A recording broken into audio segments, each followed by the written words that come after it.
ገንዘብ በጣም አስፈልጓችሁ አጥታችሁ ታውቃላችሁ? ወይስ ደግሞ በብዙ ድካምና እንቅልፍ ማጣት ሰርታችሁ አግኝታችሁት ነገር ግን በረከት አልባ ሆኖ እንደ ጤዛ በነፋስ ተውኖ ሲጠፋ አይታችኋል? እውነታው ይህ ነው። ብዙዎቻችን የገንዘብ ችግር አለብን ብለን እናስባለን። ነገር ግን ትልቁ የህይወታችን ችግር የገንዘብ እጥረት ብቻ ሳይሆን የበረከት እጥረት ጭምርም ነው። ዛሬ የምንነግራችሁ እና በጥልቀት የምንዳስሰው የገንዘብ በረከት የሚከፍቱ የዳዊት ጸሎት ሚስጥሮች የብዙ ሰዎችን ህይወት የቀየሩና እናንተም ጋር ከዛሬ ጀምሮ ትልቅ ለውጥ የሚያመጡ ናቸው።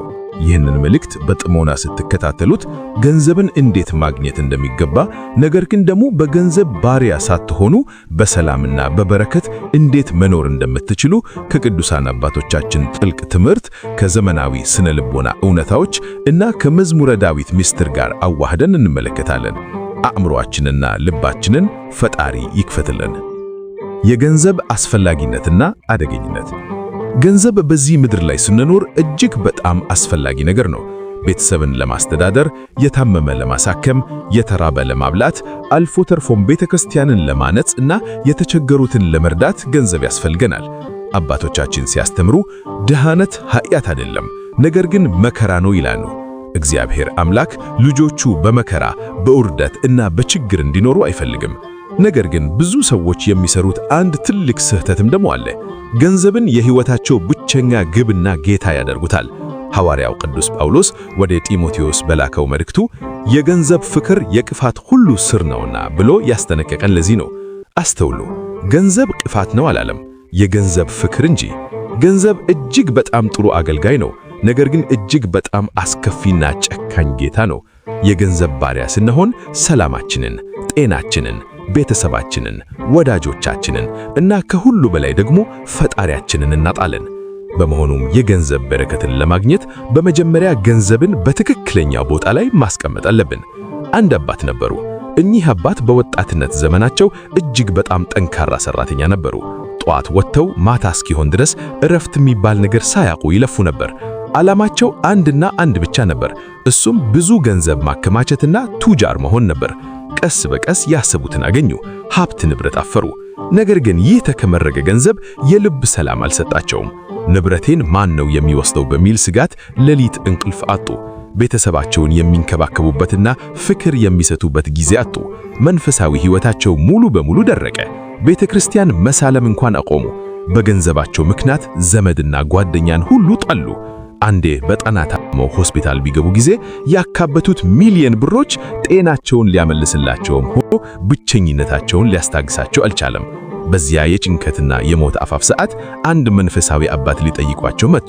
መምህሩም የኚህ አባት ልብ መሰበርና የነፍስ ጭንቀት አይተው መዝሙረ ዳዊትን ከፍተው በማስተዋል እንዲጸልዩ መክሯቸው። እኚህ አባት በእንባ ሆነው ከልባቸው ወደ አምላካቸው ጮኹ። የገንዘብ ጌትነት ምን ያህል አሳሳችና አጥፊ እንደሆነ ተረዱ። ከህመማቸው በተአምር ካገገሙ በኋላ ሕይወታቸውን ሙሉ በሙሉ ቀየሩ። አሁንም ቢሆን ገንዘብ አላቸው፣ ነገር ግን የገንዘቡ ጌታ እሳቸው ናቸው። የተቸገረን ይረዳሉ፣ ቤተክርስቲያን ያገለግላሉ፣ ለቤተሰባቸው ጊዜ አላቸው። ያኔ ነው እውነተኛው በረከት በቤታቸው የገባው። የዳዊት ጸሎትና በረከት ሚስጥር።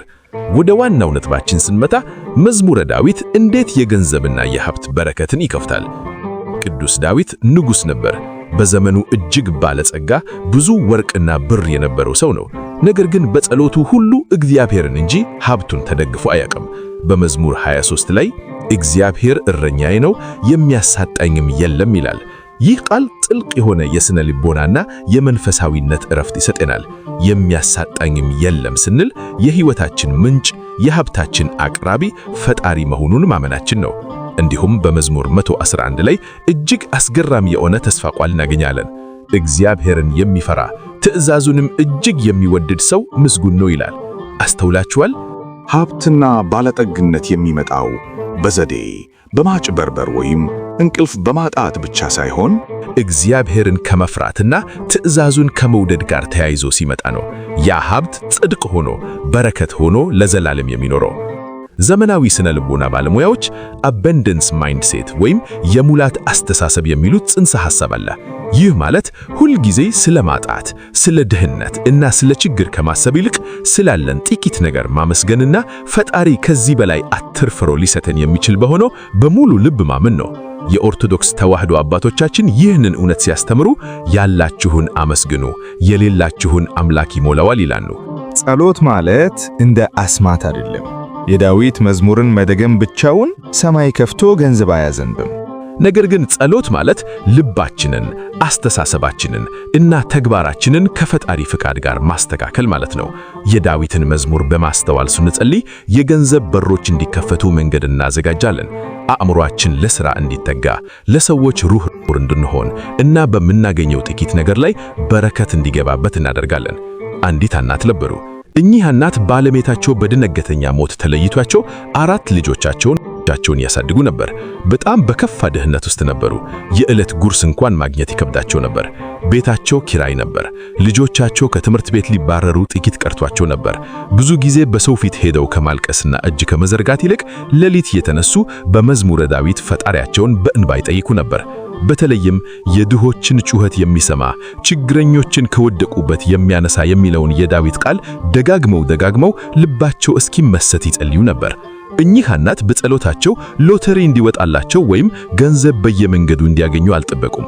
ነገር ግን ፈጣሪ ጥበቡን፣ ብርታቱን እና የድካማቸውን በረከት እንዲሰጣቸው ለመኑ። አንድ ቀን አንዲት የድሮ ጎረቤታቸው ጥቂት ገንዘብ በድን መልክ ሰጧቸው። እኚህ እናት በዚያች ትንሽ ገንዘብ ቆሎ ቆልተው ዳቦ ጋገረው በየመንገዱ መሸጥ ጀመሩ። ጠዋት ስራቸውን ሲጀምሩ መዝሙረ ዳዊትን ደግሞ ይወጣሉ። ማታ ሲገቡም ባገኙት ጥቂት ትርፍ ፈጣሪን አመስግነው ይተኛሉ። ያቺ ትንሽ ሥራ ቀስ በቀስ እያደገች መጣች።